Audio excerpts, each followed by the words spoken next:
അസ്സലാമു അലൈക്കും. Welcome my YouTube channel Idanadan blog. ഇന്ന് നമ്മുടെ അഷ്റാമയുടെ മകൻ അനസിൻ്റെ കല്യാണമാണ്. അങ്ങനെ അടിപൊളി ചിക്കൻ ചില്ലി, സലാഡ്, പപ്പടം, നമ്മളെ മാവുണ്ട്, നമ്മളെ സരീറൻ, അങ്ങനെ നല്ല അടിപൊളി ബീഫ് ബിരിയാണിയാണ്. നമ്മൾ മത്സരിച്ച് മാക്സിമം കഴിച്ചു നോക്കി. സഫീറിന് വേണ്ടെന്നാണ് പറയണത്. പനിയായിട്ട് വേണ്ടെന്നാണ് പറയുന്നത്. പനിയായിട്ട് സഫീറിന് വേണ്ടെന്നാണ് പറയുന്നത്. അമീന് അവരെല്ലാം അപ്പുറത്തിരുന്ന് കഴിക്കുന്നുണ്ട്. നമ്മുടെ എല്ലാവരും ഇവിടെ ഉണ്ട്. അങ്ങനെ നമ്മുടെ കുടുംബക്കാരെല്ലാവരും ഉണ്ട്. എല്ലാം അടിപൊളി കല്യാണമായിരുന്നു. അനസ് മണ്ടയിൽ കല്യാണമൊക്കെ താലിയൊക്കെ കെട്ടിയിരിക്കുകയാണ്. ഇപ്പോൾ വരും ഫുഡ് കഴിക്കാൻ. ഓക്കെ, നമ്മൾ കല്യാണത്തിനെത്തി ഫുഡ് കഴിക്കുകയാണ് ഗായ്സ്. നല്ല അടിപൊളി beef biryani, chicken chilli, salad, wow, നല്ല സൂപ്പർ പപ്പടമുണ്ട്, അച്ചാറുണ്ട്, ഫ്രൂട്ട്സുകൾ പല ഐറ്റം.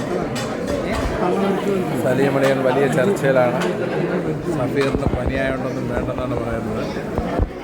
എന്തായാലും നല്ല അടിപൊളി കല്യാണമായിരുന്നു. ഫുഡൊക്കെ നമ്മൾ കഴിച്ചു. Okay girls. ഇതാ ചിക്കൻ പീസ് മാത്രം എടുക്കണ, ബിരിയാണി വേണ്ടേ? എനിക്ക് എന്നോട് ഡോക്ടർ പറഞ്ഞ ഉള്ളി ഫുഡ് കൂടുതൽ കഴിക്കുന്നത് 2-3 പ്ലേറ്റ് ബിരിയാണി കഴിച്ചു കഴിഞ്ഞാൽ പിന്നെ ചിക്കനും ഫ്രൂട്ട്സും മാത്രം തിന്നാനല്ലേ? ഫ്രൂട്ട്സ് മാത്രം കഴിക്കണം. അങ്ങനെ ചിക്കൻ ഫ്രൈ ഒരു കടി കഴിക്കുക, അവിടെ തന്നെ വന്നിട്ടുണ്ട്. ഇപ്പോൾ തൊണ്ടയിൽ ഉണങ്ങി പിടിക്കൂല, അങ്ങനെ ലൈറ്റിന് അങ്ങ് ഇറങ്ങിപ്പോകും. 2 പ്ലേറ്റ് ബിരിയാണി കഴിച്ചിട്ട് പിന്നെ ഫ്രൂട്ട്സിന് ഇതൊക്കെ മാത്രമേ കഴിക്കുന്നതാണ്. 1 പ്ലേറ്റ് കഴിച്ചിട്ട് വേണ്ട ഇത് ആ പയ്യൻ വാരിയിട്ട് ഉൾപ്പെടെ വരിക.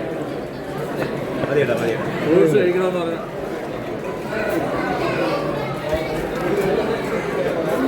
സംഭവം കൊള്ളാം കേട്ടോ. പുതിയാപ്പിള ചെറുക്കൻ, ഉമ്മ,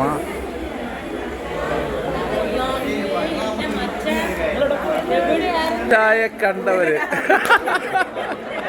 എൻ്റെ മാമ ഒരു ഇടി തന്നിരിക്കുന്നു. ഒന്നല്ല 2 തരണം,